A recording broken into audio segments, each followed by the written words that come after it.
Bueno, eh, si les parece bien, comenzamos un poco el tema del día de hoy, a ver si podemos avanzar con el tema de la revolución justicialista. Yo, no sé, les invito a ver un fragmento de la película en donde Perón habla un poco de la manera mecánica. Díganme si se escucha el audio, porque el otro día se acuerda que se complicó un poco y no se escuchaba. Así que ahí voy a compartir pantalla. En realidad hay muchos momentos que son interesantes de la película, pero bueno, yo rescaté uno para compartirlo con ustedes nomás. Nosotros vendíamos la carne a $250 la tonelada, cuando en Chicago valía $750 la tonelada. Como consecuencia que las únicas líneas de frío que podían sacar esa carne eran los barcos ingleses. Nosotros no teníamos líneas de frío para sacar nuestra carne. Naturalmente que Alberto Odero tomó inmediatamente en sus manos el asunto y, aprovechando que todos los astilleros, había terminado la guerra y los astilleros estaban sin trabajo, sacamos esos barcos casi a precio de costo, lo que era negocio para los astilleros que podían conservar su personal después de esa paralización. Porque en la guerra estaban fabricando algunos barcos, un barco por día algunos astilleros. Muy bien. Fue así que nosotros rápidamente tuvimos una marina mercante que pasó las 100.000 toneladas, con lo cual tuvimos línea de frío. Y entonces a los ingleses yo los llamé y les dije, bueno, ahora la tonelada de carne vale $500 la tonelada. Ellos dijeron, no la pagaremos, le dije, yo veremos. Me dice, ustedes no van a aguantar, se le van a llenar los campos de hacienda. Y yo le dije, vea, nosotros tenemos la carne, ustedes tienen el apetito, vamos a ver quién aguanta más. Efectivamente, los ingleses pagaron las $500 la tonelada. Bien, ese era un problema que se resolvía así, se resolvía a corto plazo. Lo que nos disminuía esos 800 millones de pesos que pagábamos en transportes de ultramar, ya iban a comenzar a quedar en el país. Bien, después fuimos a los servicios financieros que se pagaban casi $1.000 millones al año. En un país de una producción como el nuestro, $1.000 millones representa un negocio ruinoso si uno lo tiene que mandar al exterior en servicios financieros. ¿Para pagar qué? Para pagar las empresas de servicios públicos que eran todas extranjeras, los ferrocarriles, los tranvías y la Corporación de Transporte de la Ciudad de Buenos Aires, que había sido un acuerdo leonino que habían hecho por un contrato ley en la época de la famosa misión Rocca-Runciman en Inglaterra, el gas, en fin, todos los servicios públicos, teléfonos. Muy bien. Cuando se trató ese asunto, tuvimos una discusión muy grande dentro del gabinete, porque Miranda, un hombre práctico, dijo, esto se compra todo, y entonces dije, bueno, ¿con qué plata? Sin plata, dijo, y efectivamente se compró todo sin plata. Se compraron los ferrocarriles, los teléfonos, se hizo la marina mercante, se compró el gas, los seguros, reaseguros, se nacionalizó la exportación, los depósitos bancarios, en fin. Todas esas medidas permitieron que nosotros bajáramos sistemáticamente los servicios financieros al 10% de entrada.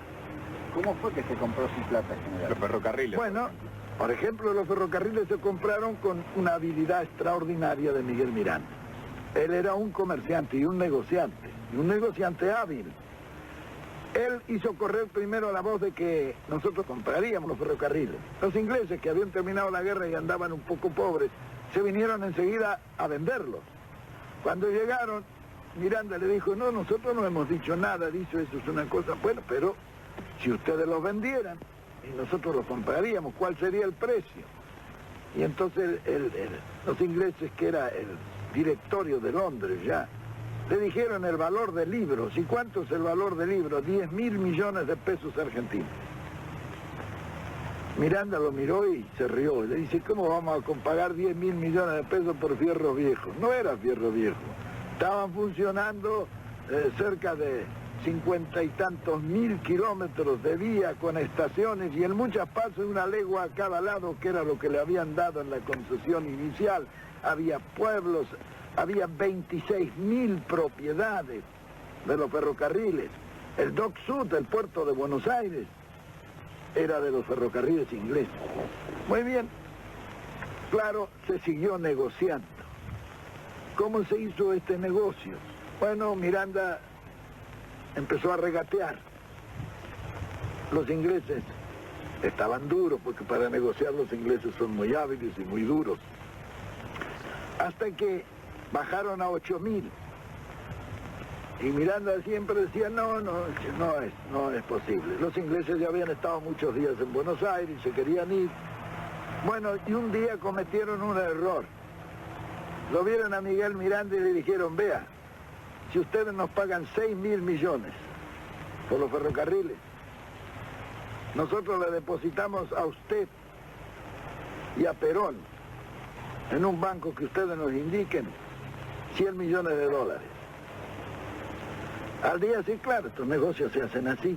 Al día siguiente Miranda a Diana ya estaba golpeándome la puerta de mi pieza en la residencia y me dijo, vea general, ya está listo este negocio, lo vamos a sacar porque si nos ofrecen una coima para que le paguemos 6.000 millones porque no valen los 6.000 millones. Bueno, siguió discutiendo y un día vino y me dijo, bueno, está cerrado el asunto. Los conseguimos los ferrocarriles por 2.029 millones de pesos. Era el precio que habían ajustado. Y me dice, y eso lo podemos hacer muy fácilmente. En el contrato de compra-venta, Miguel Miranda le puso que se compraban bienes directos e indirectos de los ferrocarriles. Esos indirectos representaban 26.000 propiedades que tenían los ferrocarriles en el país. Esto no se dieron cuenta los ingleses cuando se hizo el contrato de compra-venta. Por eso Mr. Eddy, cuando se firmó, se desmayó. Recién se dio cuenta. Bueno, pero aún los 2.029 millones había que pagarlos. ¿Cómo se pagaron esos 2.029 millones? Y nosotros no teníamos dinero, emitimos. Luego de las propiedades, que se tomaron 4 o 5 propiedades y sacaron 2.000 millones de pesos de la venta. Con eso se retiró la emisión y quedaron todavía en la tesorería el remanente de la venta que se había hecho. Los ferrocarriles los pagábamos con trigo. Trigo que estaba depositado en los depósitos subterráneos que habíamos hecho nosotros esperando que subiera el precio del trigo. Nos quedamos con todos los ferrocarriles y 26.000 propiedades. ¿Y qué pagamos?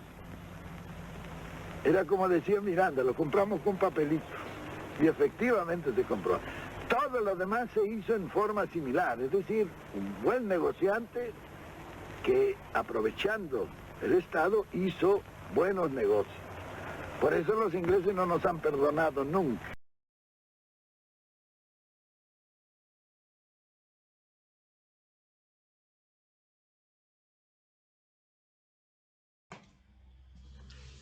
Bueno, Creo que los ingleses nos cobraron todo eso con Malvinas.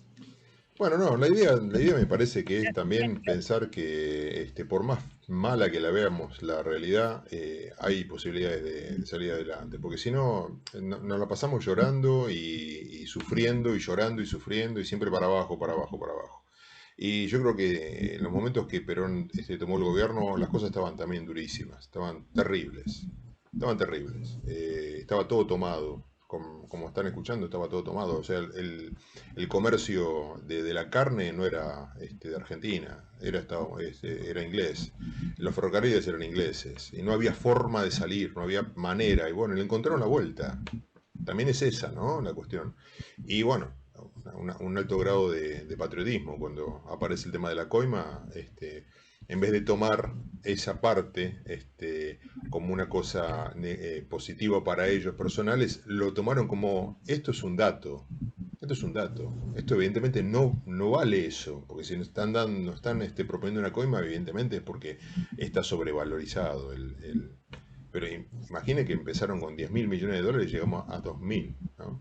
Y después, bueno, hubo una picardía de Miranda para lograr inclusive ni pagar esos 2.000, ¿no?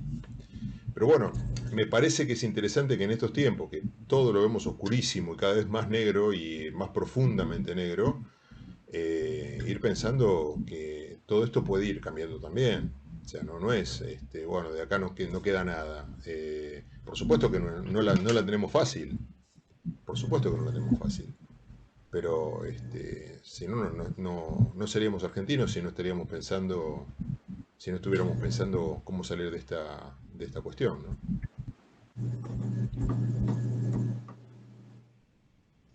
Sí, Lo bueno, porque hoy el tema era, por ahí, traer el título del streaming de hoy, ¿no?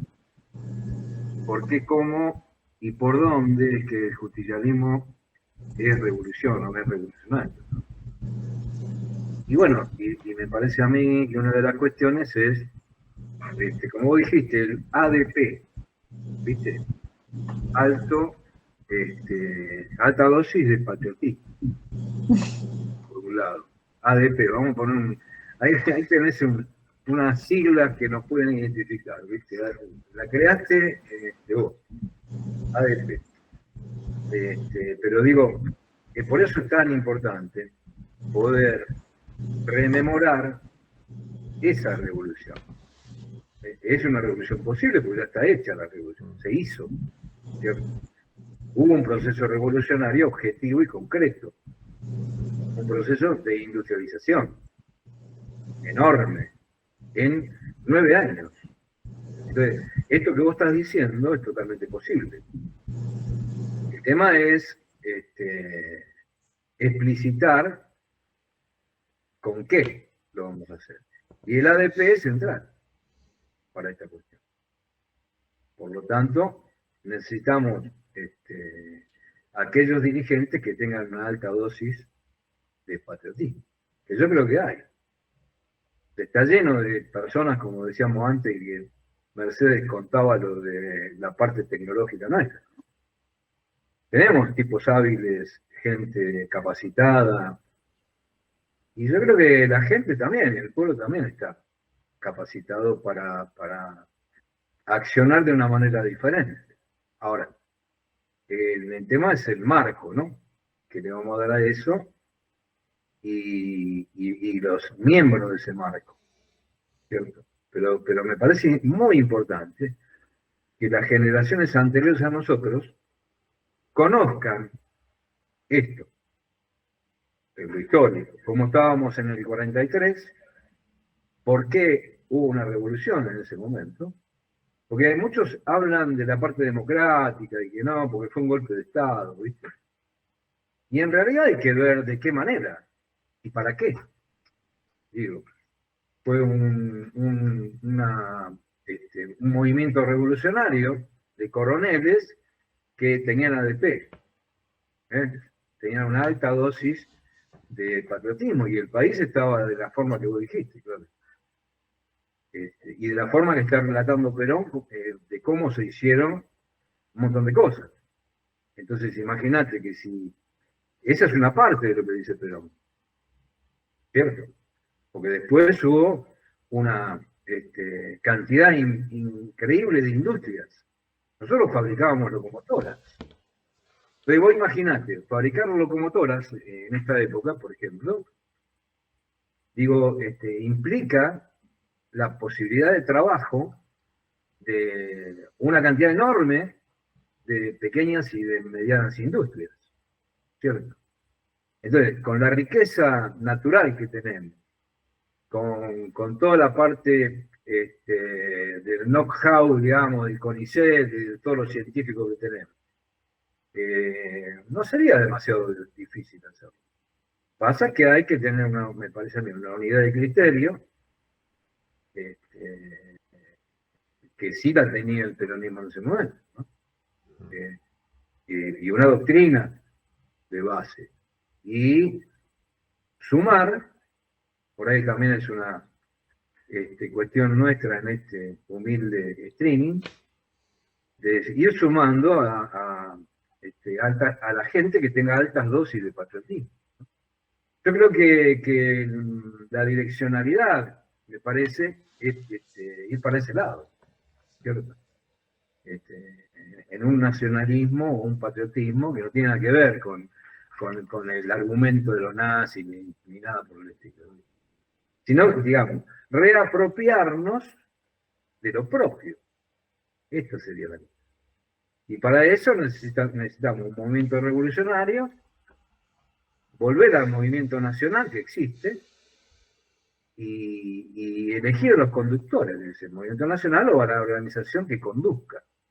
No necesariamente tiene que ser un hombre gris. Digo, me parece que es una metáfora eso de Parravicini. Tranquilamente puede ser una organización con una alta dosis de patriotismo.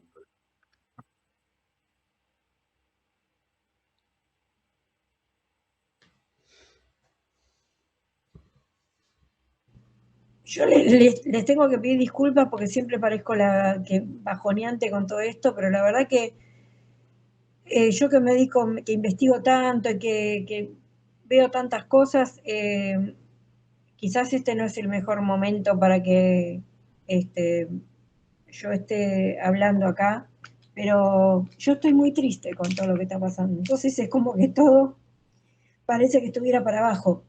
Pero bueno, no, en eso tenés razón, Mario. Está bien, pero el tema es cómo nosotros transformamos esa frustración y ese momento depresivo en una esperanza. O sea, yo digo, particularmente me pasa a mí, y en un momento de mi vida fui muy pesimista, ¿no? Entonces, a través del tiempo, por cuestiones que me pasaron, me di cuenta que eso no sirve para nada. O sea, tenemos que tener una fe. Esto, pero no es algo abstracto, ¿no? Estoy diciendo, y bueno, el relato que yo hice recién tiene que ver con cosas que ya hicimos. Es decir, ¿por qué no la vamos a poder hacer ahora?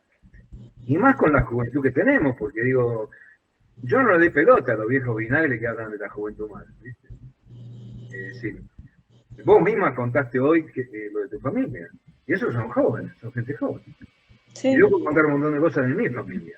Y cada uno tiene alguien que es lúcido, digamos. O sea, no nos dejemos llevar por la estupidez, ¿viste? Porque estamos en el horno con la estupidez. Digo, tratemos, inclusive desde un momento de fe, de pensarlo desde la fe, de decir, bueno, pará un poco. O sea, a ver, ¿cómo transformamos esto? Hubieron países en el mundo que fueron destruidos. Nagasaki y Hiroshima fueron dos lugares donde los norteamericanos tiraron bombas atómicas. Alemania quedó destrozada en la Segunda Guerra Mundial. Y así como pasó con un montón de países. Entonces la historia, para la historia, digamos, no se puede hablar solamente de 10, 12 o 15 años. La historia es un periodo mucho más vasto, mucho más grande. Entonces, a mí me parece que una de las cuestiones que nosotros tenemos que tener muy en claro es que debemos tener fe y hacer cosas, por supuesto, porque con la fe sola, digo, al gran espíritu hay que ayudarlo, ¿viste? O sea, no hay que vos le estás pidiendo y el tipo te tira todo a vos porque sos Mercedes, o porque yo soy Mario, Claudio. Digo, hay que hacer cosas, digo, como estamos haciendo nosotros acá, por más que estemos por ahí en algunas contradicciones que son aparentemente están irresueltas, ¿no? Pero me parece que el mensaje que hay que dar tiene que estar sostenido en un pasado revolucionario y en un futuro que podemos volver a traer para acá para que sea revolucionario.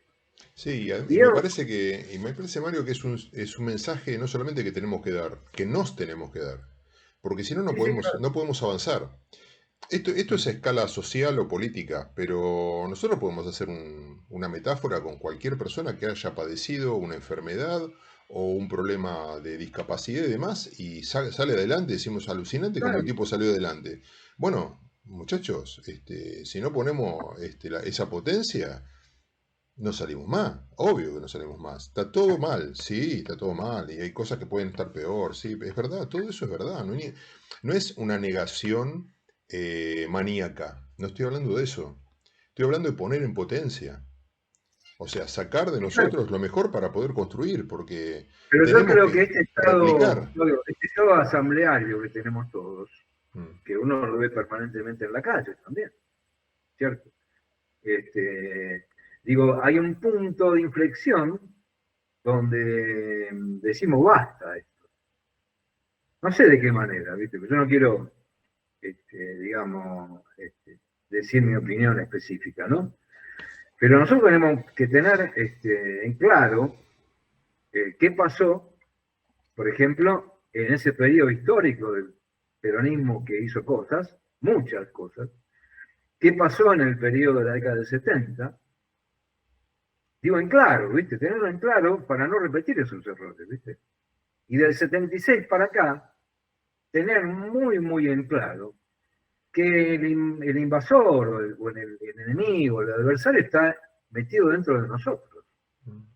Entonces, el gobierno que venga, que sea revolucionario y que tenga una alta dosis de patriotismo, ADP, tiene que tener muy en claro estas circunstancias y estos observables para poder realmente plantear algo nuevo.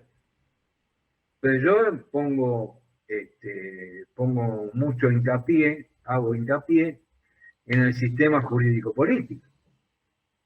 Nosotros no podemos seguir teniendo el mismo sistema jurídico-político que sostenemos nosotros lo sostenemos. Esto. O sea, todo esto que pasa, lo estamos sosteniendo, por supuesto. Tampoco vamos a salir con una gomera a tirarle a nadie. Pero no se trata de eso. Se trata de una revolución en paz, que es el peronismo.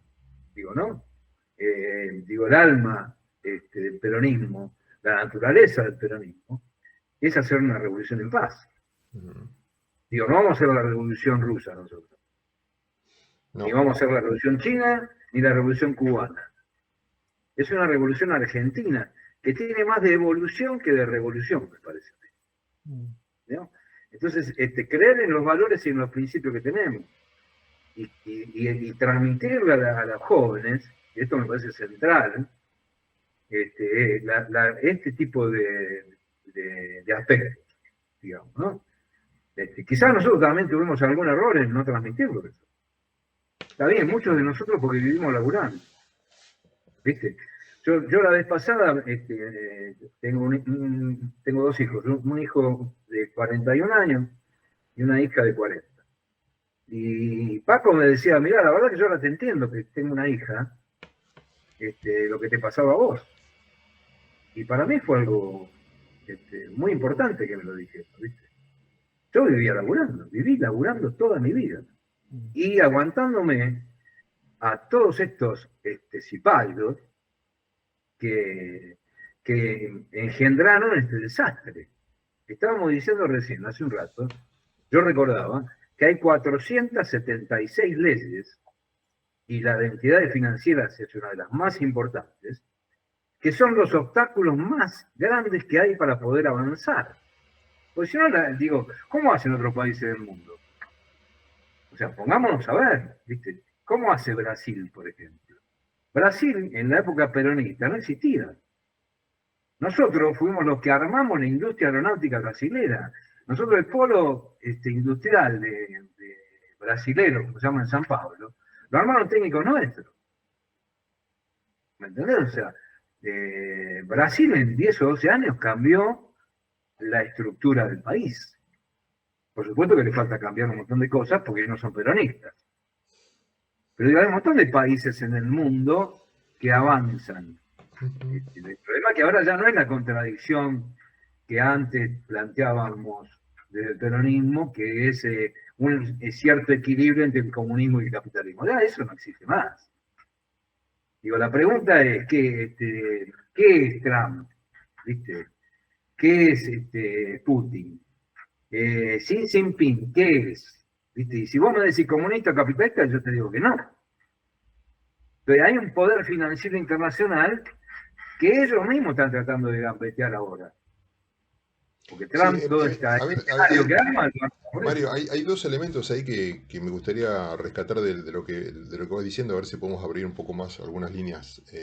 Primero, el título del debate de hoy, que tiene que ver con que es una revolución. Y bien, vos te planteás, ¿será una evolución o una revolución, en realidad, lo que es el peronismo, ¿no? Porque en realidad, como no hay sangre, porque uno siempre piensa en las revoluciones, que es algo muy rápido, Claro, un total, estallido, y en ese estallido obviamente va a haber sangre.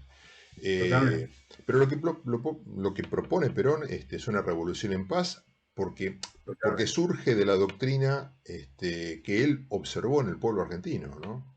De raíces particularmente Cristiana y cristianas. humanista. ¿Cómo? Cristiana y humanista. Claro, bueno. Entonces, eso por un lado, que es una revolución distinta, ¿no? Que elige más el tiempo que la sangre. Claro. Y que la revolución tiene que ver con el cambio de estructuras Sí, pero no de forma estúpida. que se produce de golpe. Dije esa contradicción, lo dije, pero no de forma tonta. Digamos, ¿no? Entonces, eso es una de las cuestiones, ¿no?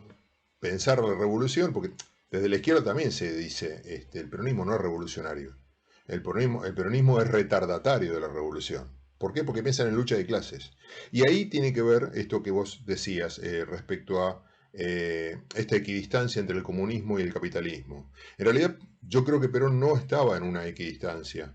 Hoy tenemos una discusión ahí con Daniel, el economista, sobre esta cuestión de la tercera vía, ¿no? La tercera vía como un elemento que sí va por el carril del medio, por la avenida del medio, que es que es un concepto que desarrolla Giddens y que toma Tony Blair en el laborismo inglés, que es, bueno, ni Sí, tan sí, acá pero ni tan estamos claros. allá, ni tan acá ni tan Yo allá. creo que la Pero tercera bueno, posición, no la tercera vía. pero escuchemos no, porque si no es un lío. No, pero estamos Entonces, dialogando. sí, pero te escucho y Terminar la escucho, idea, sí, perdón. porque Dale, te digo porque los dos juntos a la vez no se entiende lo que estamos diciendo. dale. Entonces, a lo que voy es que en la tercera posición es distinto. La tercera posición tiene más que ver con los no alineados, por ejemplo, que es alejarse de los imperialismos. No es una posición entre medio de los dos imperialismos. Sí tiene que ver con que no es tan individualista ni tan colectivista. Eso sí se puede ver. Pero no es una posición intermedia. Es una posición, como bien decía, pensando en evolución, superadora, ¿no? En forma dialéctica, digamos. Es una cuestión superadora, en donde están incorporados elementos individuales y colectivos. Sí. No es un intermedio, digamos, ¿no? No es un No, gris. es la superación de la contradicción. Claro, Es la exactamente. síntesis. Es la síntesis. Eso es una Lo que revolución, pasa es que en ahora ese aparece, sentido. aparece hoy un actor principal que uno no puede dejar de lado, que es el poder financiero, que domina a esos imperialismos. Pero siempre Yo no sé estuvo, si el habrá... poder financiero estuvo siempre. Mirá lo que es Roca No, bueno, Rums y pero ahora Manini. de forma exacerbada, porque, Y, viste, digamos... y Rivadavia con el empréstito. O sea, siempre estuvo. Sí, Es la siempre forma estuvo. bueno, el tema Pero es hoy cómo... está a la luz, digo, es explícito. Es explícito. Lo que Sí, pone sí, la regla son eso. sí. El peronismo, me parece que la contradicción hoy, más allá de la que ya está superada, que superamos nosotros como peronistas, es el enfrentamiento con estos poderes financieros. Digo, las contradicciones se van, igual que los problemas. Vos resolvés un problema, según mi punto de vista, y aparecen 150 problemas nuevos. Pero vos tenés en la imaginación que lo resolviste. No lo resolviste, porque la dialéctica, como vos estás diciendo, provoca otra vez una tesis y una antítesis. Bueno, pero Y eso hay esa que es la ir vida. resolviéndolo. Esa es la vida, Bueno, Mario. O por eso. sea, siempre vamos a tener. O sea, por eso, Pero ¿cómo gracias a lo Dios, resolvía estamos Perón? vivos. Gracias a Bien. esas revoluciones, digamos, en la vida y hasta inclusive en la vida social, se van generando nuevas contradicciones, nuevas formas de Está bien, pensar, pero ¿no? Perón lo hacía ¿cómo? ¿Cuál era la herramienta peronista? Que es fundamental, la planificación, ¿no? Yo la vez pasada me puse a leer, te comenté que a vos, por lo del Lago Pueblo, la vez pasada, porque, bueno, me invitaste a participar de un tour. Yo no me dejo de asombrar del plan quinquenal, del primer plan quinquenal de Perón. O sea, a ver, no me dejo asombrar desde el punto de vista de la lucidez, ya no de la inteligencia. Digo, inteligentes somos todos, ¿viste? La naturaleza es inteligente, ¿no? Una planta que tiene un obstáculo lo gambetea, o sea que es inteligente la planta. Ahora, la lucidez de Perón y de toda su doctrina supera ampliamente eso. ¿Y cómo lo hacía? Con la planificación. Entonces yo invito a los jóvenes y a todos los que puedan a que lean el primer plan quinquenal. A mí me vuela la cabeza, que era una de las cosas que me parece que eran referencia para esto que quieren hacer los muchachos del Lago Puerto. ¿Cierto? Poder mirarse en ese espejo, ¿entendés? Porque es una cosa tan bien armada, con una visión tan elevada, que da miedo, en un punto de vista. Porque es a la vez general, pero también es muy específica. Digo, yo puedo tener una idea general, pero después tengo que bajar esa idea general con la doctrina y con toda la acción. Entonces, esto es lo que nosotros tenemos que cuidar desde el punto de vista del justicialismo. La planificación. Sí. Esta sensación que tenemos a veces de que hay que sacarse de encima esta maldición que es este gobierno. Obviamente que no podemos negarla. Lo que pasa es que tenemos que tener planes para decir, bueno, cuando eso sea, sabemos qué hacer. Si no, no sabemos qué hacer en ese momento. Perdón, pero los demás no sé si están escuchando todo. Santiago levantó la mano. Sí, Santiago. Hola. No, estaba retomando la lectura y estaba leyendo un librito de Colombo, de Ariel Colombo, que me pareció interesante porque, bueno, habla de la dilación del tiempo y la política y todo ese tipo de cosas. Y bueno, ahí tomaba un concepto que me parecía interesante, que era el del futuro pasado, que aparentemente rastreando pertenece a un nombre que se llama Koselleck, pero bueno, rastrea esa idea de que nosotros estamos habitando algo que ya pensaron los demás, ¿no? De alguna manera, somos productos de una ingeniería social que se va realizando cada vez más. Ahí, respecto a lo que decía Mario, si bien siempre existió el poder financiero, ahora también es tecnológico, y diseña la ingeniería social a través de una administración distinta de los tiempos que nosotros vivimos y todo ese tipo de cosas. En ese sentido, me parece que el peronismo participaba de una idea donde el desarrollo de la comunidad dependía también de una fuerza espiritual que se ha ido perdiendo. Entonces, si vivimos en un mundo donde todo se va cuantificando, todo va adquiriendo valores, extremamos esa racionalidad instrumental que ya había descubierto Weber con la Revolución Industrial, es decir, ver el cálculo, ver la conveniencia en cada una de las cosas, que la institución madre, incuestionable de la historia de la humanidad era la familia. Ahora ya no. Ahora la familia es también un acuerdo de conveniencia, supuestamente, ¿no? Donde incluso hay chicos que han demandado a los padres porque han nacido sin que ellos se los pidieran. Estamos llegando, entonces, toda esta crisis favorecida por contexto de la escasez, donde la escasez hace que el hombre se transforme en el lobo del hombre. Volvemos atrás, nos remontamos antes de la revolución neolítica, ¿no? Cuando descubrimos la agricultura que permitía que no nos casáramos entre nosotros, sino que criáramos animales, cosecháramos. Entonces, lo que quiero decir es que vamos hacia una psicosis de la explicación, ¿no? Ya no hay un hilo conductor como que iba atravesando la historia como sucedía antes. Ahí con la familia no tengo algo que decir, pero bueno, vale. Pero me parece eso, que estamos, después puedo conversar otras cosas, pero me parece que estamos viviendo un tiempo que está como capturado, ¿no? Donde hay que romper este tiempo para iniciar otro. Totalmente de acuerdo. Darío.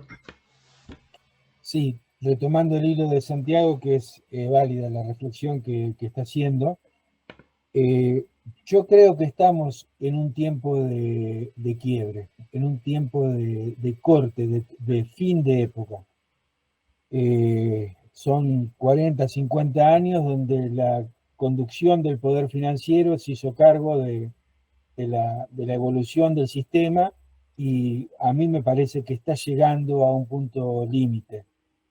En el mundo están pasando cosas que están de alguna manera marcando ese punto límite, que habrá que ver cómo evoluciona, habrá que ver, la moneda está en el aire, habrá que ver para qué lado, de qué lado cae, ¿no? ¿Te puedo hacer una apreciación, Darío? Porque yo a veces dudo de eso. Yo tengo, así como pensás respecto a la moneda en el aire, que estamos en el filo, que estamos ya casi en un límite. Yo me planteo si ese límite también no se sintió en el momento de la Primera Guerra Mundial, de la Segunda Guerra Mundial. O sea, siempre estamos en un límite que se va a terminar y no se termina. Es como que pasa a una segunda instancia, una tercera instancia. O sea, como que se sigue desarrollando, ¿no? No sé si hay un Bueno, final, porque también te pone expectante eso. Decir, bueno, seguro que se cae, seguro que... Y sí, realmente no sé si se cae. Tenemos que planificar porque esto, si no, sigue la suya. justamente lo que quería, retomando con la historia y retomando con lo que fue el peronismo y la revolución del 43 es una revolución que pone corte a una conducción, a un modelo de conducción. No nos olvidemos que si no existía la revolución del 43, la conducción del proceso la tomaba Patrón Costas. Claro. Entonces, eso fue un punto límite y fue un punto de quiebre, ¿no? Ahora, esos coroneles que hicieron la revolución, había ideas, había discusiones, había pensamientos, pero no olvidemos también que a Perón lo terminan metiendo presos. Cuando Perón empieza a desarrollar su política, que tiene que ver con rescatar el buen vivir, porque justamente el trabajo que hace desde la Secretaría de Trabajo y Previsión, que es donde pone la artillería, es darle voz a la gente que durante mucho tiempo no tenía voz, no tenía digamos, encarnadura en lo que esa sociedad vive. Entonces, además de eso, a Perón lo ponen preso, y después, producto de que la gente entiende el significado de la política que se le estaba planteando, sale al rescate de esa política y le dice, no, esto es acá, y es un punto de quiebre. Yo creo que nosotros estamos en un punto de quiebre porque el 76 es un punto de quiebre en el sentido de que se inicia un nuevo proceso social, político y económico en el país que la democracia no revirtió. Yo en eso coincido con Mario, cuando Mario hace tanto hincapié en eso, la democracia no revirtió. Y en el medio tuvimos los 90 con la globalización, con la caída del muro, que eso también es un punto para tener en cuenta, porque cambia toda la situación, toda la lógica a nivel global.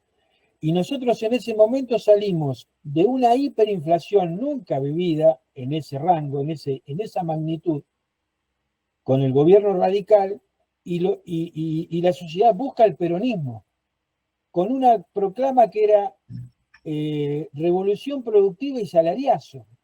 Es decir, volver a poner a la clase trabajadora, al trabajo, al mundo del trabajo, como el objeto de la política del país. Eso es Méndez. Claro, Eso es Méndez. esos Menem son los 90, y los 90 termina como termina. Es decir, llegamos la salida de toda esa situación fue Duhalde, Kirchner de alguna manera es un tapado que aparece que nadie ponía un centavo por Kirchner. Es más, todos pensábamos que era el títere de Duhalde, que iba a ser, y que además que iba a ser muy prematuro, que iba a ser muy cortito. Y en ese sentido, fue un tapado que apareció con... Pero Mario recién dice, no nos formamos, ese proceso fue sin formación. ese proceso fue como que nos volcamos al consumo, había que rescatar la pérdida de los 90, veníamos de una situación muy deteriorada a nivel social y económico, y se volcó toda la política para recuperar esa situación. Y a la salida de eso no se logró tampoco encauzar la situación. Es decir, Moreno en ese aspecto hace un relato de toda esa interna que vivió el... Claro, pero el espíritu es lo que no obtuvimos. Ese es el problema. Claro. Bueno, y de ahí salimos a Macri, Alberto Fernández y hoy la frustración de Milei, que yo considero que ya se vive como una frustración. Por ahí estoy equivocado, por ahí estoy en una burbuja, pero a mí me No, parece... es cierto lo que vos decís. Pero a mí me parece que esto es un fin de ciclo, que no, lo que hacen hoy con el dólar es, bueno, pero es tema de otro, por ahí estamos hablando de lo que es el tema No, que nos pero convoca. hace el tema, me parece, porque Bueno, también son... el tema de hoy con el dólar, el tema de hoy con el dólar es el sumum. Y además que, ojo, cuidado que muchos por ahí nos estamos comiendo la curva, porque es otro negocio más de la banda de Caputo lo que pasa hoy con el dólar, con el tema de los dólares futuros. Con el pero tema Darío, de perdón, acá hay un tema muy central. Perdona, Mario, quería terminar, así termino un poco la... así que a mí me parece que sí estamos en un corte de ciclo, vamos a ingresar en un nuevo proceso, no sé si será una transición, yo pienso que va a ser una transición esto, hasta que encontremos, lo que sí no coincido en la planificación, coincido en que no podemos cerrar en las políticas, coincido en que esto, lo primero que vos, Mario, le dijiste a Claudio, esas tres sílabas, el ADP. Alta dosis patriótica, que este es el desafío que tenemos. Lo creo él, es una creación de Claudio. Bueno, ese es el desafío que tenemos, que a la salida de esto, realmente pujemos desde la base, alguien va a tomar la conducción de esto. Es decir, salvo que sea una revolución de la base, el peronismo nunca fue por ese lado. Pero las planificaciones son importantes, Darío, porque no solo, parece que es una locura esto, ¿viste? Porque ¿qué podemos planificar nosotros? ¿A dónde va a llegar esto? Las cosas llegan. Las cosas van llegando. Hay lugares donde están faltando planes, no saben de dónde, y por ahí escuchan algo y dicen, che, ¿cómo es este tema? A ver, ¿tenés algún dato más de eso? Y aparecen, ¿entendés? Bueno, Daniel Claudio, ha comentado acá algunas cosas. Claudio, una última cosita y termino. Claro que la planificación llega, yo quería ir a eso, estoy totalmente de acuerdo con usted, creo que es por ahí la cosa, lo que vos me marcaste, Claudio, creo que es por ahí. Y fíjate cuando Perón dice, nos pidieron 2.000 millones de pesos, ¿no? Y nosotros emitimos ese dinero, me acordé de nuestro compañero en ese aspecto, Daniel. Emitimos ese dinero, pero a su vez ese dinero estuvo respaldado por la garantía que significaba todas esas propiedades que estaban ahí, que ellos se comieron la curva, lo que sea, ¿no? Es decir, estamos pensando nosotros también, digamos, el futuro de alguna manera. Es decir, desde esta pequeña experiencia, ¿viste? También se está, y con aportes que son muy importantes, que por ahí en algún momento... Por eso a mí me parece que a la salida de esto no podemos volver a errar el disquechazo como fue con la experiencia del kirchnerismo y esa cosa media extraña que fue la salida del 2008, 2009, la muerte de Néstor Kirchner. Yo sigo sosteniendo, por más que debido, no, para mí Cristina y Néstor son dos cabezas distintas y desde el ejercicio del poder los dos aplicaron dos políticas totalmente distintas y tomaron decisiones totalmente distintas. Así que eso es un error que no podemos volver a cometer. Otro error que no podemos volver a cometer es errar en las herramientas de política a tomar. Es decir, con una alta dosis patriótica. Tenemos que exigir eso, tenemos que ir para ese lado. Y bueno, eso es un poco la reflexión que...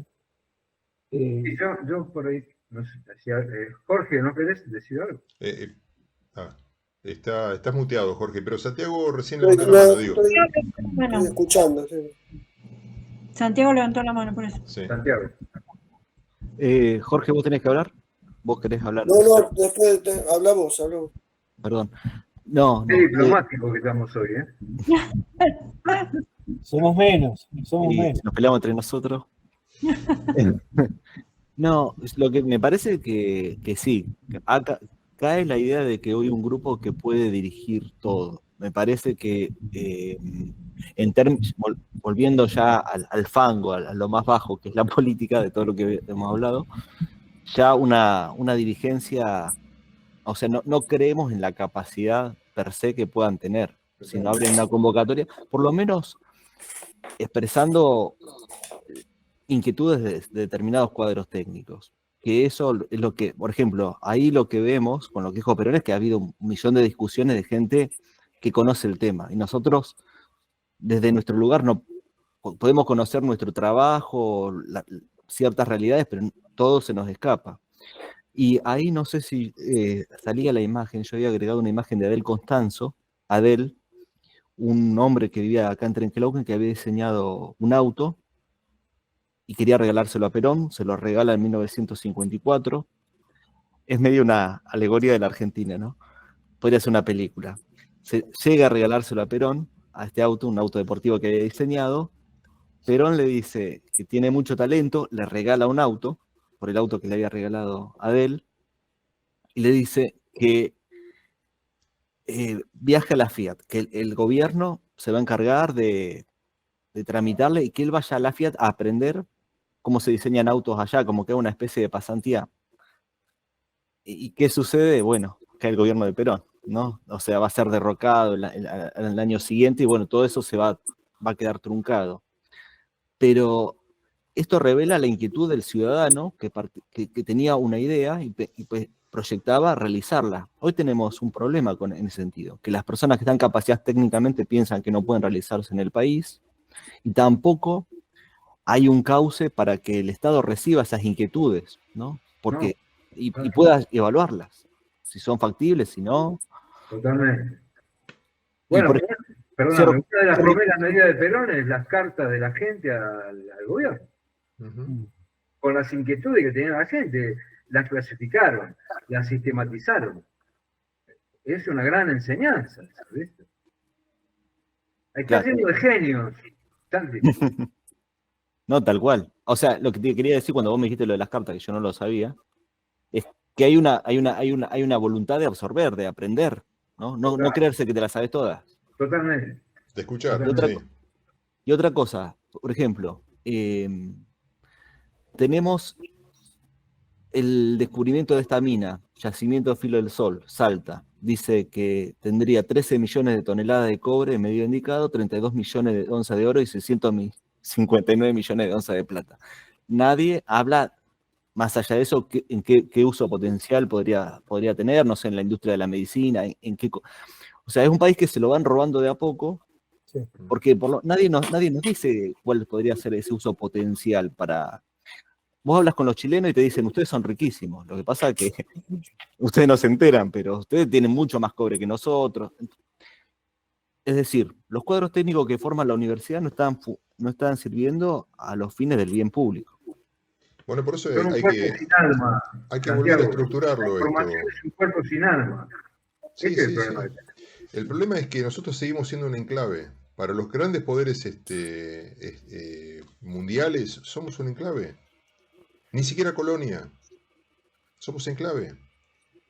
Estamos acá y por eso dicen, hasta gente del gobierno actual, que lo que estamos sobrando los argentinos. El único problema que hay acá en la Argentina son los argentinos, que no deberían estar. Lo está diciendo no un Gil de Cuarta. Estamos hablando de una persona que está en el gobierno. Una cosita, Claudio. Yo, bueno, esto también son intuiciones, por ahí son conspiraciones que uno tiene, pero vieron que se difunden esos videos mostrando una importante motricidad y coordinación de niños asiáticos, probablemente chinos, en las escuelas, desempeñando funciones, jardinería, bueno, toda una disciplina que está años luz. No, yo pensaba, ¿no? Con esto del TikTok y todo eso, que son herramientas de geopolítica. La lucha que se da con la penetración estadounidense en Asia, ¿no será una disputa por los recursos del capital intelectual del mundo? Porque es como que las otras sociedades decidieron devastarlas, ¿no? Tienen muchos recursos naturales, tienen por ahí, no tienen tanta población, mejor que no crezcan, podemos hacer algo con ellos, les contaminamos, les saqueamos todo. Y por otra parte, allá están todos hacinados, son un montón, pero resulta que tienen unas exigencias en educación, y sobre todo en educación de tipo técnica, tecnológica, que muchos se suicidan por no acceder al estatus que se pretende socialmente. Sí. Entonces, ¿no será que de alguna manera nos han decidido, como vos decís, maximizar esta idea de ustedes sean el patio trasero, nada más? Ustedes aporten los recursos y bueno, perdón, ya es viejo esto. En la División Internacional del Trabajo, nosotros somos un país que no debería producir nada. Solamente insumos. Eso no es de ahora. Es viejo. ¿Me entendés? Hay una División Internacional del Trabajo. Brasil en Sudamérica tiene que ser el polo productivo. Y Argentina debería ser no el adversario de Brasil, sino el que provea de cosas naturales, nada más, no producir nada, no agregar valor agregado. Esto no es de ahora. Es una de las facetas del capitalismo financiero también. El problema es que ahora se necesita cada vez menos mano de obra para insumos a nivel de materia prima, ¿entendés? Cada vez es menos. Entonces, eso implica que ya inclusive 40 millones de personas sobran.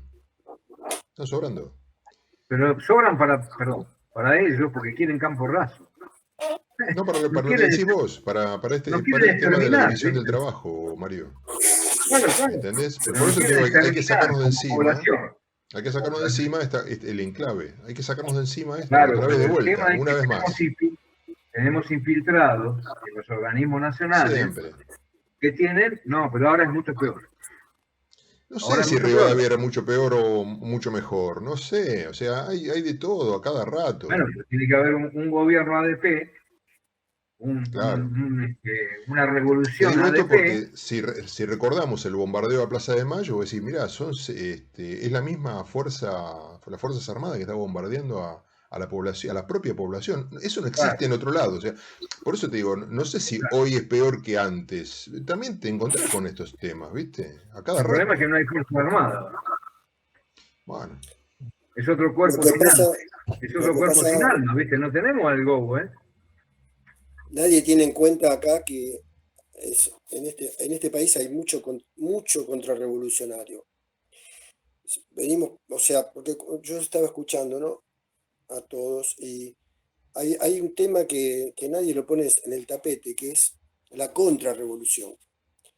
La contrarrevolución la padeció Perón, y la contrarrevolución es devastadora, ¿no? O sea, todo lo que se construye y lo que se hizo Perón se trató de hacerlo desaparecer, que es un mal, creo que argentino, no sé, porque yo no sé si en otras partes del mundo cambian los gobiernos y destruyen todo. O sea, sí, en Paraguay.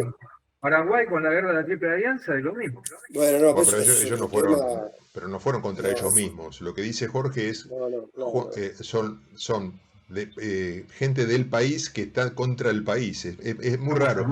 Es muy raro. Es mucha la gente que ante un acontecimiento como fue en su momento el peronismo o como fue el kirchnerismo con Néstor, tuvo una contrarrevolución, digamos, si podemos llamar revolución, más que revolución, yo no sé si se cambiaron las estructuras, ¿no? En la época de Néstor. Lo que sí sé que se rescató un país que estaba en ruinas, que eso tiene mucho valor para mí, ¿no? Pero inmediatamente que Néstor empezó a enderezar el barco, empezaron los contrarrevolucionarios. Y los contrarrevolucionarios en este país hoy son más del 50%, más. Es difícil también, por eso digo... El cipallismo, esto es el cipallismo, hay muchos... Yo no creo eso, Jorge, la verdad que no. No crees, está a la vista, no es que no lo crees. No es que no. ¿Cómo sería? Eso decís, los peronistas somos menos que los antiperonistas. Bueno, eso ni hablar. Hoy somos un 30% apenas. Lo peor de todo son los grises. Claro, Bueno, pero a los grises claro. haciendo las cosas bien, eso se los puede repatriar, se los puede conquistar, se los puede sumar. Al fin y al cabo siempre son 30-30, ¿no, Jorge? Es así. Sí, así dicen, 30, El 30, error- 30. Y, El pero error de pasa, los- pasa. Vos El tenés error del eso. kirchnerismo, y yo lo dije varias veces por experiencia personal, es haber reivindicado la parte económica y descuidado la parte espiritual y doctrinaria. Y ya es la tercera, cuarta o quinta vez que lo digo, y esas mismas personas que rescatamos nosotros, que yo formé parte de eso. No hablo. Igual, Mario, yo no quiero caer en la discusión. Pero seamos realistas, Jorge. Pará, no iba a eso. Iba que acá no se tiene en cuenta la contrarrevolución.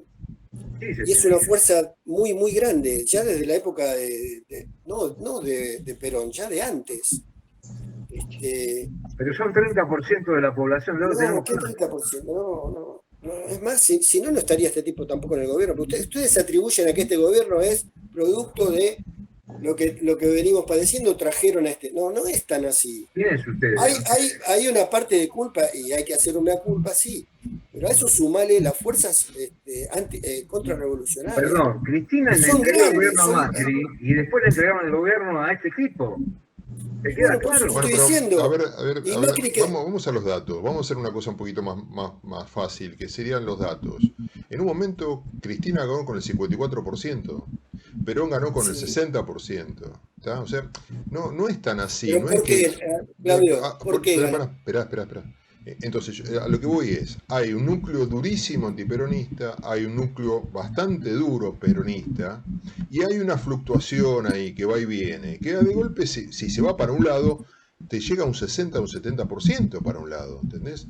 Restale la gente que no va a votar, y te encontrás con el 56 con el que ganó Milei, en un balotaje, obviamente, si no, el tipo tiene 30. ¿Qué es lo que sacó en Capital? O sea, No, pero no. ¿Se No, entiende? perdóname que te Pero interrumpa. entonces, No solo ganó. pero esa gente no es con un contrarrevolucionaria. Es gente que de golpe vota para un lado porque no le gustó lo que pasó antes. Vota en contra. Perdóname, ¿qué tenían contra ¿Cuál es el Perón? valor del ¿Por qué voto? Pará, déjame a ver Te si digo me esto pongo porque de también acuerdo. votaron en contra de Macri en el momento que podía haber reelecto Macri. Macri no reeligió. Entonces, votaron en contra. La revolución a Perón fue un acto de violento. Eso sí, Es decir, claro. no fue una. Bueno, ¿y por qué no hubo una fue revolución? no fue una vocación de la gente, no fue No. una decisión de la gente. Fue un acto que se impuso por la violencia, inusitada, nunca experimentada. La salida Y eso es del contrarrevolución. kirchnerismo al poder fue un acto de vocación de una parte mayoritaria del pueblo argentino.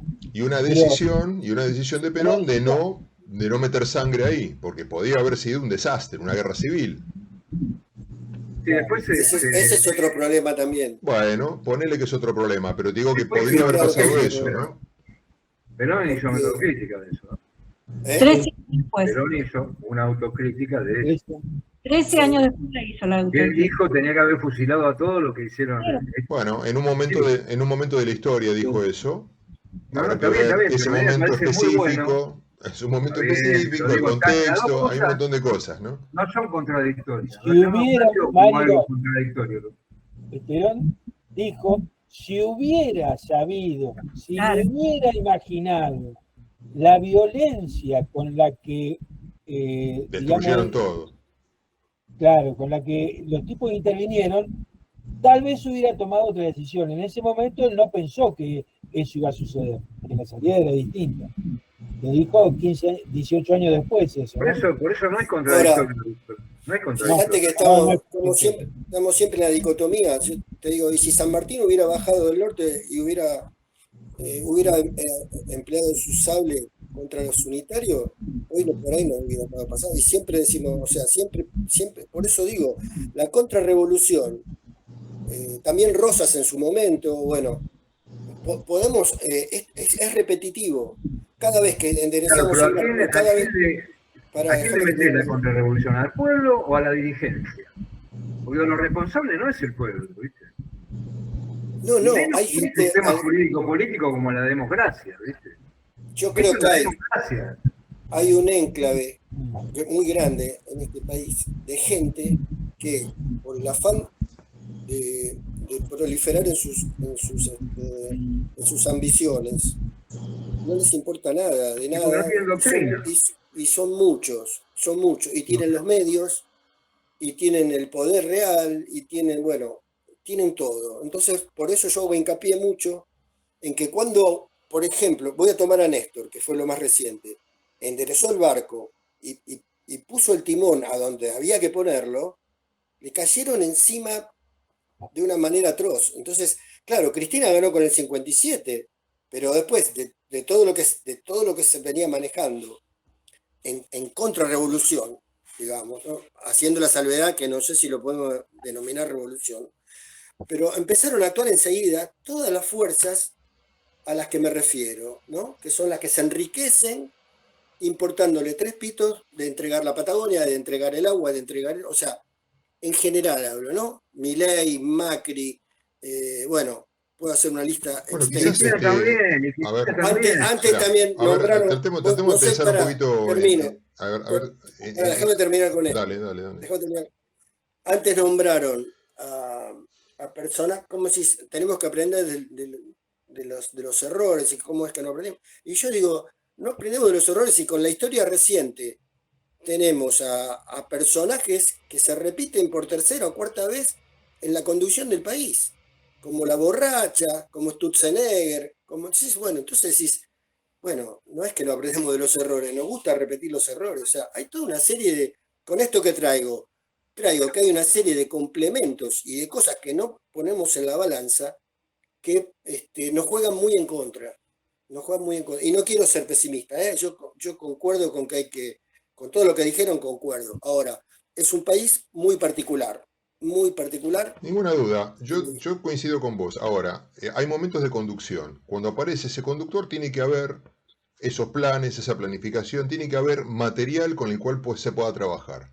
Tiene que haber harina para poder hacer una pizza. Tiene que haber la harina. Si no la tenés, ¿de qué hacemos? ¿Qué hacemos? No sé. Y ahí te comieron de vuelta. ¿Entendés? Pero ahora, ten en cuenta. Inés... Espera un cachito. Ten en cuenta que ese primer momento que vos decís, que fue muy rico, los primeros años, la presidencia de Néstor, digamos, vamos a ser claros, sí.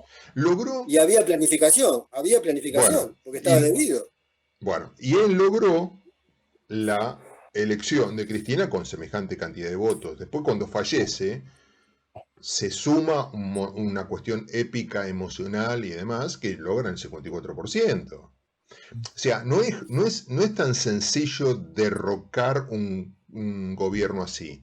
Ahora, cuando este gobierno, es lo que yo siento, lo que yo leo, cuando este gobierno se monta, o sea, cuando el gobierno en ese momento se monta en estructuras del Estado para repartir y no genera los recursos necesarios y las empresas empiezan a no ganar tanta plata, en donde no hay este movimiento positivo de la economía, empiezan los problemas graves. Empiezan a incidir más fuertemente los poderes centrales que siempre están al acecho. Siempre están al acecho. Ahora, el lugar se lo das vos. ¿Cómo? El lugar se lo das vos. El lugar se lo das vos. ¿Por qué? Porque los empresarios quieren ganar plata. Si vos lográs que el país empiece a ir para abajo y no se gane, y empiezan las pujas distributivas y empiezan todo el problema, y ahí tenés un problema gravísimo, porque en cualquier momento empiezan a sacar los pies del plato. Pero vos tenés que lograr que la economía que funcione, como pasó en la primera parte de Néstor. Claro. Claudio, ¿Es así? Recordemos el ciclo virtuoso de Néstor, de Duhalde y de Néstor, culmina obviamente con la crisis del Lehman Brothers, que es una crisis financiera que afecta. Sí. Pero además con un error político gravísimo, que es el enfrentamiento contra el campo. Contra el campo. La 125. La 125. ¿Quién elige al ministro de Economía? Bueno, sí, bueno, por eso te digo, esos son los errores también, ¿no? ¿Quién hizo la transversalidad? No olvides, sí, está bien, pero Néstor eso lo tenía claro Néstor. Es decir, la transversalidad es para la política, pero las políticas públicas son peronistas. Eso lo tenía claro. Lo que demostró que no tenía tan claro eso era Cristina. Porque no nos olvidemos que eso lo dice Devido, que después de la asunción al poder del primer gobierno de Cristina, Néstor va al aislamiento político hasta la crisis del campo, donde después vuelve a retomar la rienda, es decir, vuelve a tomar la conducción y a ver cómo se resuelve ese quilombo que se había armado. En ese momento se dedica al UNASUR, ¿no? Él va al UNASUR, ¿se acuerdan? Claro. Él se dedica... Devido lo pone en palabras. Cuando Cristina gana, el flaco sufre el aislamiento político, lo puso en palabras él en un reportaje. Es decir, hay alguien que dice que Néstor cometió 2 grandes errores. Uno es no volver a postularse, no hacer una segunda presidencia. Y el otro no era morirse. No sé quién lo dijo, pero la verdad que... Sí, bueno. Bueno, pero ahí notamos un momento económico positivo que logró que se sostuviera el gobierno con fuerza democrática. O sea, no podemos perder de vista eso. O sea, tenés razón, Machi, yo te puedo subrayar lo que vos decís. La historia argentina es una historia muy complicada, muy complicada. ¿Sí? Bueno, el tipo que estaba con Rosa de golpe se pone, en el último minuto, tranza y lo eliminan en Caseros. O sea, es muy complicado. Pero bueno, si vos tenés algunas fichas bien colocadas, podés ir avanzando. Si la pifiás allí, bueno, los leones están ahí, están intentando al zarpazo, al toque.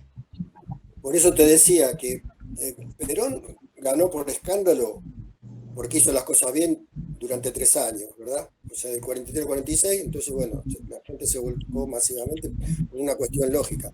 Por eso digo, ¿por qué la crueldad de estos opositores que hicieron pelota todo, no solo bombardearon Plaza de Mayo, sino que después, por ejemplo, ¿no? Un ejemplo chiquito, o sea, lo que era el Balseiro en Bariloche, donde se estudiaba teóricamente el tema de la nuclear, lo bombardearon, eso la gente no sabe, lo bombardearon.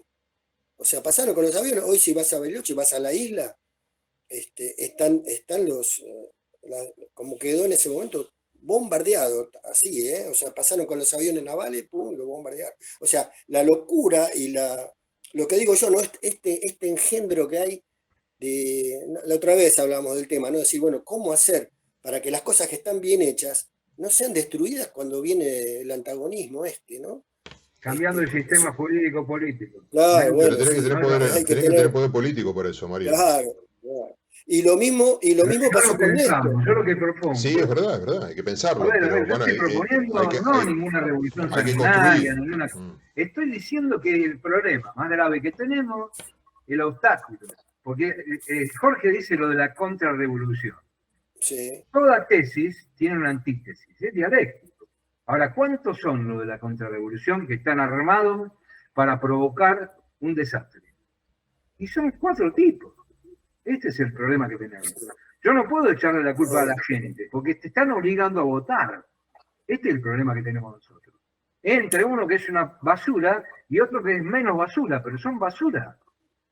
Es un sistema caduco. Tipos, pero ¿sabes qué? Con poder económico. Eso es claro. Antes era la oligarquía del campo, ¿viste? Con poder financiero, que es el ahora no, ahora están subsumidos. ¿Lo viste vos la vergüenza que pasaron con Milei en la rural? Es vergonzoso, loco. Subsumido, ¿me entendés? O sea, ¿cuál es? Entonces, vergonzoso para nosotros, para ellos aplaudían, ojo. Pero eso es la contrarrevolución. Esa es la contrarrevolución. O sea, están subsumidos porque Pino no es el representante de la oligarquía. Pino es un gerente, hermano. Este es el problema que tenemos. Los verdaderos dueños no los conocemos. Entonces, esto es lo que hay que pensar, ¿viste? Y no perder la fe. Y tener, esa fe tiene una cuestión de soporte, que es una concepción del hombre y del mundo. Ahora, si vos al obrero le llenás el bolsillo, y ese obrero se lleva por individualismo capitalista y no tiene una concepción del hombre y del mundo, del amor, de la paz, de hacer una revolución en paz. Cagaste.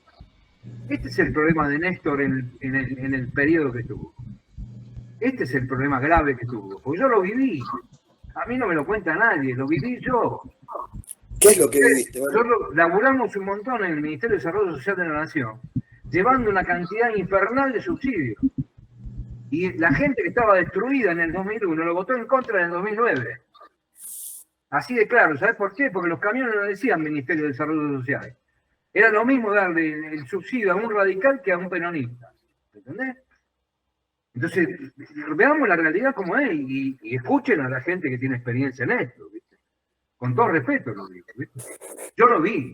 Yo llamaba a mi jefe del ministerio y le decía, loco, en la municipalidad de tal lado están dando los subsidios que el Estado, el gobierno y nosotros financiamos los subsidios. Yo llevaba máquinas de amolar, llevaba agujereadoras, para gente que estaba destruida, que quedó destrozada del 2001. Esos mismos tipos lo votaron en contra. ¿Sabés por qué? Porque no hay doctrina, amigo. Porque no hay espíritu, porque no hay fe, y porque vos no transmitís la doctrina y la concepción del hombre. Se iban a Miami, se compraban 4x4. Pero, Mario, discúlpame, Error político. Aún dándote crédito en lo que decís y aceptando lo que decís como un error, vamos a tomarlo por eso. Si vos haces un listado entre las cosas que se hicieron y las que no se hicieron, las que se hicieron mal, o sea, es avasallante los números que dan a favor de Néstor. Por eso te digo, bueno, las categorías más importantes las dejaron de lado. Las categorías más importantes las dejaron de lado. Este es el problema. No, yo no creo yo que... Lo reconozco, yo creo que la felicidad del pueblo y el bienestar de la gente con creces lo consiguió. Inclusive hasta Cristina llegó. Cuando si bien tuvo falencias, se acabó la gente y se acabó todo. O sea, este es el problema. Si vos haces un balance de lo que fueron esos gobiernos comparado con los otros, no sé, con Alfonsín, con todo lo que vos quieras, con Menem. No discuto la parte económica, seguimos con la misma contradicción. Yo estoy hablando de yo te hablo de no solo la parte económica, no. ¿Y cuál es la parte social, la justicia social, la felicidad de la gente? Yo nunca vi un pueblo que vaya a despedir a alguien y que colme la plaza por agradeciéndoselo. Yo estuve en el funeral de Néstor. No sé. Yo formé parte de Colina en el 2010. A mí me parece que sos demasiado rudo. Me parece que sos demasiado rudo con No soy demasiado rudo, soy crítico. No, yo también soy crítico. Ahora, los números son los números. Si ponemos los números los números son que entregaron todo. No tenés manera de contrariar. Santiago levantó la mano. No, respecto a lo que hizo Néstor con la transversalidad, me parece que podría ser evaluada en el contexto, donde se trataba por ahí de renovar una dirigencia y que venía más que nada del menemismo con toda la carga peyorativa que tenía el menemismo en ese momento. Ahora, si la estrategia que se terminó incrustando fue el dominio de un sector, una secta partidocrática que dominaba todo, que justamente en lugar de garantizar esa ampliación, volvió a generar una cerrazón, porque se empezaron a digitar como nunca las listas a dedo y todo eso de todos los distritos. Ahí tenemos un gran problema. Y hay algo, bueno, Moreno por ahí siempre cita esto de la casa y el hogar, ¿no? Lo que se entronca con lo que dice Mario, con lo que hablábamos hoy del tiempo en la política, que en definitiva es un hecho alquímico, ¿no? Es transformar los estados bajo un proceso. Y si no hay transformación de ese proceso, que no significa esto, ascender socialmente, no estamos hablando de algo, estamos hablando de algo que ya forma parte del alma, un cambio del alma. Si no se logra eso, se pierde. Pero nosotros somos un país que como argentinos somos un accidente de una revolución de Buenos Aires, ¿no? O sea, resultamos algo mucho más grande. Por ahí decimos, Argentina es un país difícil, pero es un país difícil porque ha construido en algún momento de su historia una esencia. Ha sido, si se quiere, un espejo en el cual mirarse otros países. Perdón, no entendí lo de la Revolución de Buenos Aires, Santiago, perdón. No, la Revolución de Mayo es una revolución de Buenos Aires, en principio, y después, bueno, se van a unir los caudillos del interior, pero ahí va a surgir el movimiento federal, porque es una revolución que no los contempla.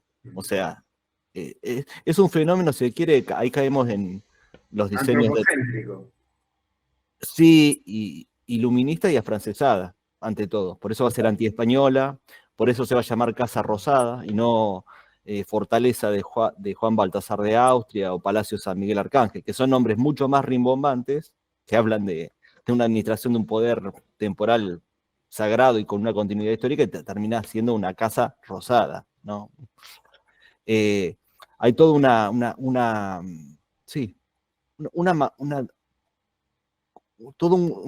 ruptura de las continuidades y de lo espiritual que se va trasladando y se va transformando todo en algo mucho más craso y menos importante, ¿no? Es una administración del presente, finalmente, la filosofía que se va construyendo a partir de todos esos sucesos. Está bien, pero ¿cómo lo relacionas con esto que estábamos recién hablando? La verdad que no lo comprendo demasiado bien. Te pregunto, ¿no? No, lo de la transversalidad que estaba hablando en un principio, bueno, pudo tener un principio, una suerte de ampliación en su momento, que puede haber sido no cuestionable, pero después... Perdón, terminó en Cobos la transversalidad.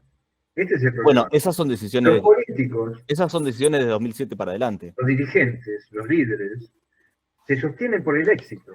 Esto lo dice Perón, no lo digo yo. No, sí. Este es el problema. ¿Cómo sostenerte? Con éxito, no te queda otro. No hay otra.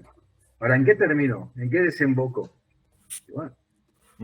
Pero lo que decíamos antes, Mario, si se sostiene con el éxito, con el éxito, ¿por qué hacemos una contrarrevolución y aplastamos todo lo que se hizo? O sea, si se sostienen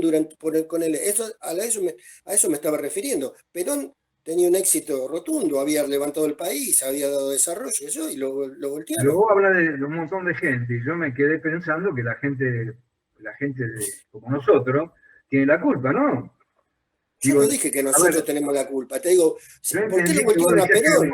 Si el país es contrarrevolucionaria. ¿Quiénes son esas gentes? Son dirigentes, ¿viste? Tipos que tienen poder. No, bueno, en su momento... ¿viste?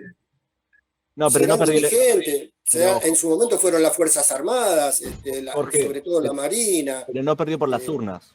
De hecho, las movilizaciones del 83 fueron así un cambio drástico porque no se pensó que el radicalismo podía movilizar tantas personas. Era como, o sea, las elecciones del 83 marcan cambian un antes y un después porque ni siquiera el alfonsinismo pensaba que iba a ganar las elecciones. El periodo del 76 ¿cómo se llama? A los 83.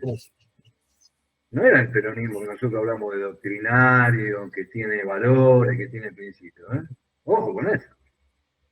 Y la gente no come vidrio. Hay que estudiar muy profundamente qué pasó con el peronismo desde el 76 al 86. O sea, no ganó porque sí las elecciones alfonsinas. Ojo, Alito, ¿no? Entonces también hagamos autocrítica de qué es lo que pasó en toda esa parte de la historia.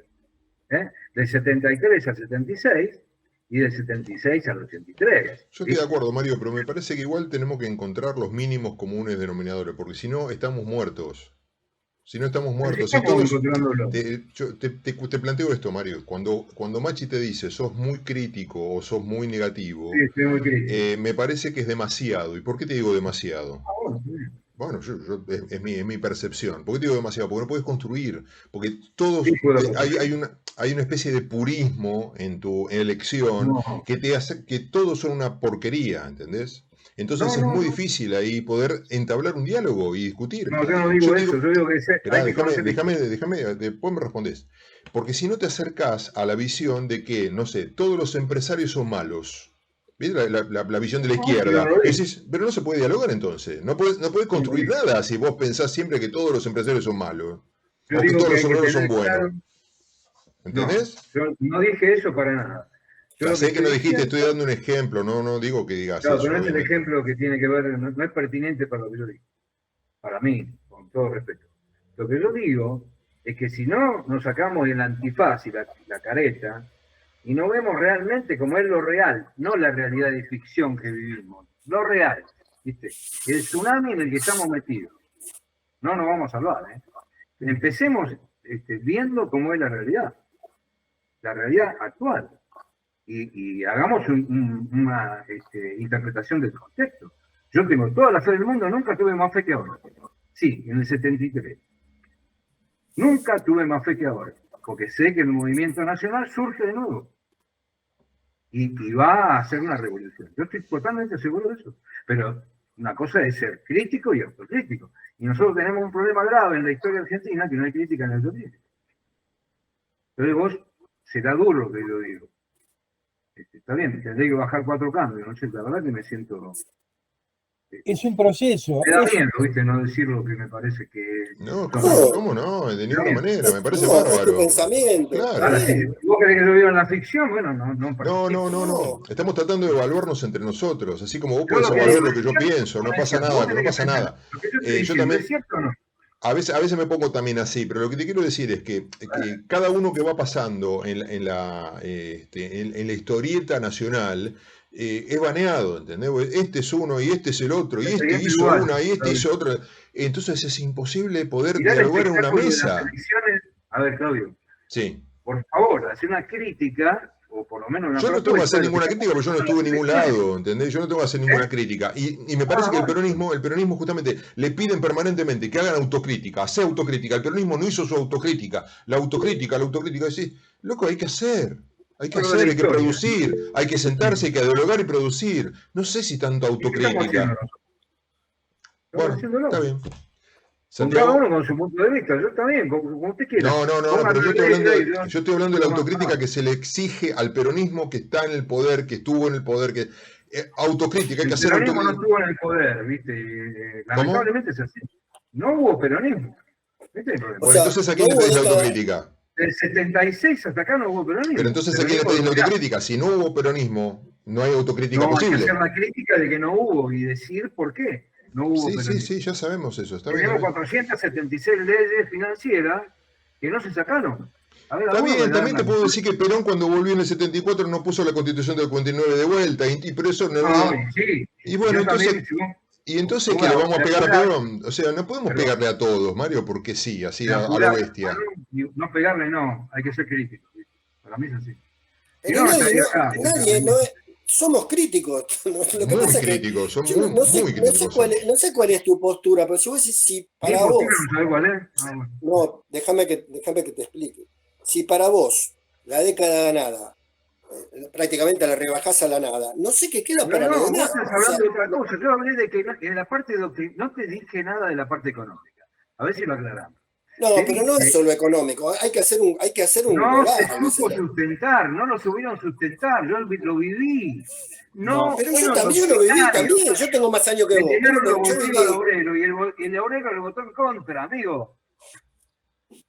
¿Santiago? Tenemos una dirigencia que subestima lo que es la realización del partido, ¿no?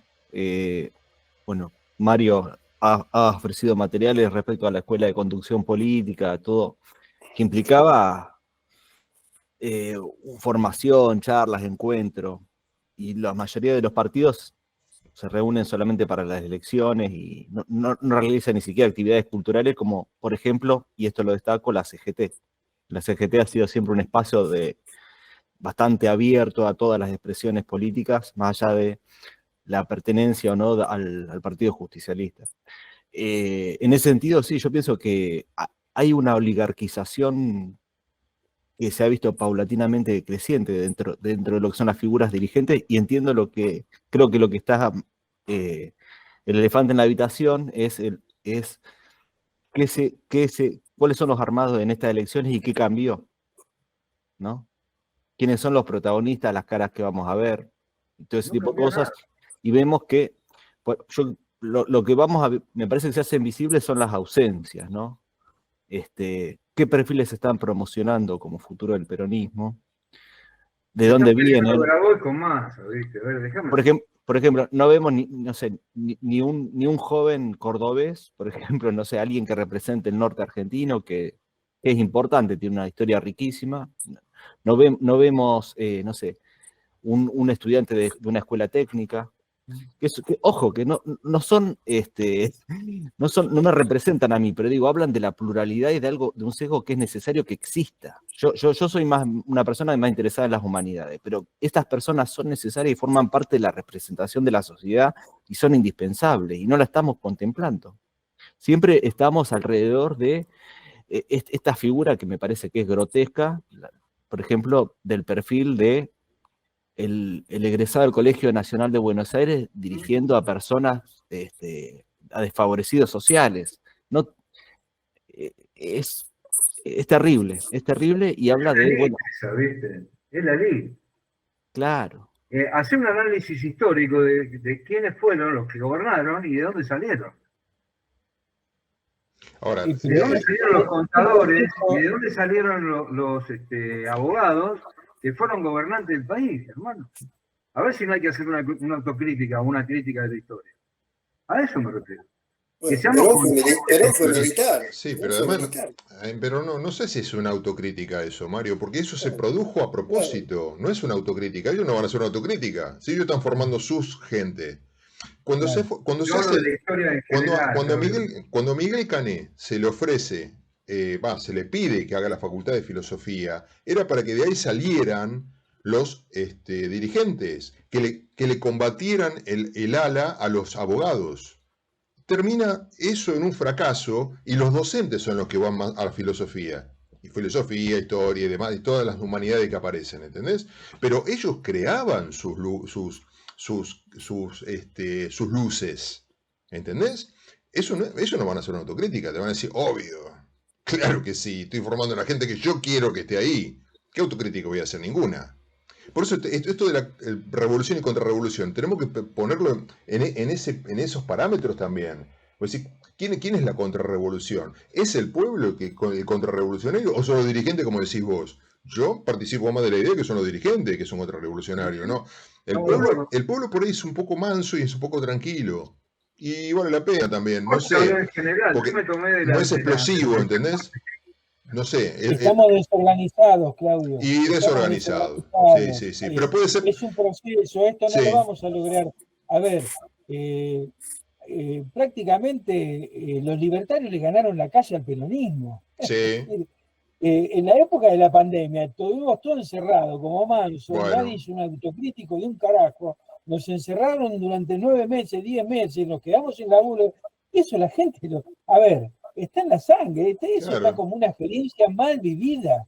Y la gente respondió a eso. Y los libertarios salieron a ganar la calle, es decir, lo que no hacíamos nosotros lo hacían ellos. Lo usaron, sí, lo usaron. Lo usaron. Para unos fines totalmente horribles, pero lo usaron. Bueno, nosotros estamos desorganizados.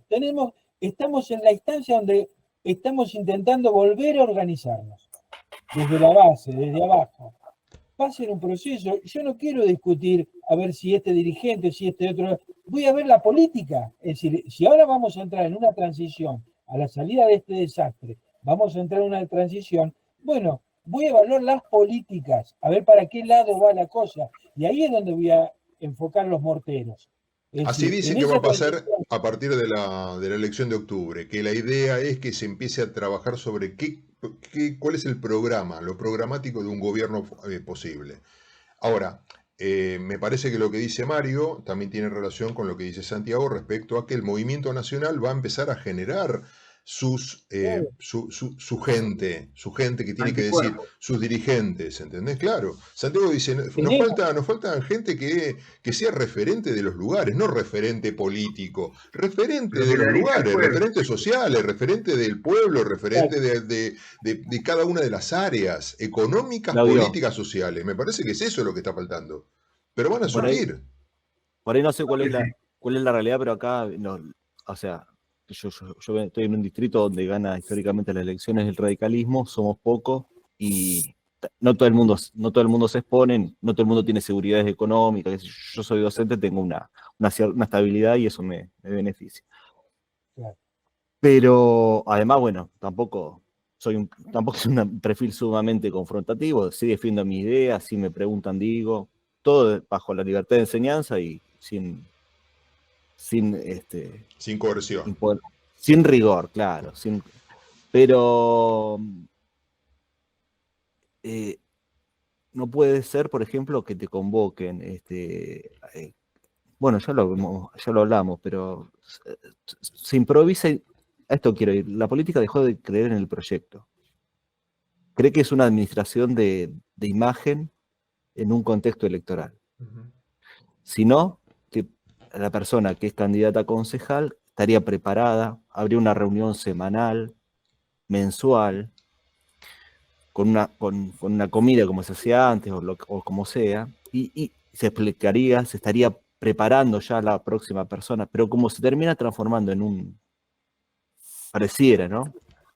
En un trabajo, no hay interés en que se prepare, pero ¿qué pasa? Si tampoco la política se renueva y son siempre los mismos, la misma gente, incluso que simpatiza con las ideas que se representan, dice, no, son siempre los mismos. ¿Para qué voy a otra vez votar a los? Claro. Compañeros, me parece que dio el pie, Santiago da el pie al debate que sigue, el que viene ahora, que es el que propone Mario, por elección. ¿Cómo que no? Sí. Si tiene que haber...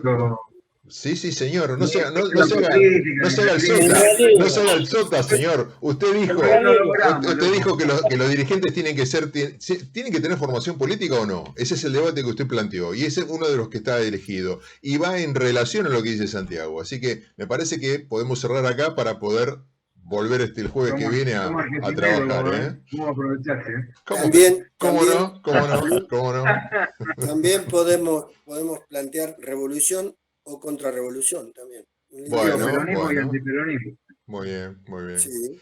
Compañeros. Son sinónimos. Es un tema que quedó todavía para seguir analizándolo, seguir revolución y contrarrevolución. Quedó como medio... Sí, también, es verdad. Sí, es algo que nadie toma en cuenta, me parece, a través de lo que yo escuché hoy, cuando estaba muy atento, yo en mi interior decía, y nadie habla de la contrarrevolución, de la nada de la contrarrevolución, ¿no? Porque si hay una contrarrevolución por un motivo X, bueno. Y si en tu interior estuviste pensando esas cosas, en tu mismo interior, ¿no había una contrarrevolución que pensaba otra cosa? Digo, ¿no? Sí, permanentemente, sí. Estamos así, estamos re locos ya, ¿sí? Soy argento. Claro. Es como dice Pichón, ¿viste? Nosotros no somos seres individuales. No. En realidad, la relación que tenemos entre nosotros es de grupos internos, no es de un ser individual. Hay voces en el interior que no son conscientes que te determinan. Guarda. Y eso pasa en la subjetividad colectiva también. Somos producto de un montón de grupos, sí. Bichón decía, ¿no? Bichón decía, ¿cómo puede ser que en una cama en donde hay 2 personas aguante tanto, ¿no? Porque son como muchos grupos que están ahí. Pero vos imaginate, vos te pones en pareja con otra persona. Hay un árbol genealógico de cada uno. Y vos la conociste hace 5 minutos. Entonces vos estás lidiando, porque no la conocés desde los 5 años a la otra persona. Entonces ahí viene la cuestión familiar, el núcleo familiar y toda esta historia. Pensemos que vos estás descubriendo a otro, pero el problema es que no descubrís a otro, descubrís ancestros. Este es el problema. Entonces cada uno de nosotros, cuando habla, no somos hablados, como dice Lacan. No es que yo hablo, yo soy hablado, pero yo lo trato de entender, lo trato de reflexionar. Entonces yo tengo una posibilidad que es inferir lo que dice el otro. Y si es que lo dice el otro, o está hablado. Sí, igual ahí nos metemos en una cuestión filosófica muy compleja. No importa, pero me parece que igual la frase que también decía Sartre decía, somos lo que podemos hacer con lo que hicieron de nosotros. También nosotros estamos ahí en una impronta. Si no, seríamos solo un río de agua que corre y nada, y nosotros no somos nada. Cuanto más teorías prácticas tengamos como herramienta, sea de donde venga, es mucho mejor, ¿viste? Y Mi no médico- perdamos el barrio. Que mi la médico otra, decía, el zapato es el somos barrio. lo que comemos. Somos lo que comemos, claro, por dice mi ejemplo, médico. somos lo que comemos, claro. Bueno, Así se desmadra, termina risueñamente como la otra Vos vez. siempre lo conozco. Cagamos de risa un rato. Se Yo hablo del desmadra. deseo, vos hablas de la necesidad y la satisfacción. Son dos cosas distintas. buenas noches, Buscar el compañero. desmadre para terminar. Sí, Para terminar gracias cagando por de todo. risa. Voy a tratar de no ser tan crítico. Hasta Abrazo. luego, chao, Mario. Abrazo y buen Chao, descanso. gente, hasta el jueves. Chao, chao.